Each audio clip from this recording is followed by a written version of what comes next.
G'day guys, just about to get ready for dinner tonight with the Roadkill Grill, so I thought go through the ins and outs of this little beast.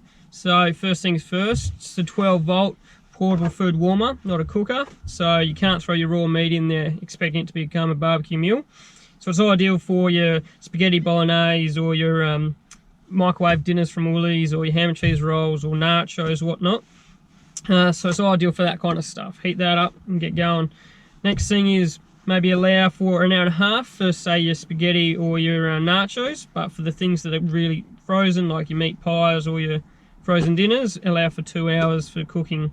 But yeah, it's ideal, guys. 12 volt, so you can do it while driving, you can do it while setting up camp and everything. So when you're ready to have dinner, instead of having to spend 15 minutes cooking, it's all ready, good to go. So get amongst it. Link below for Amazon if you want to check it out.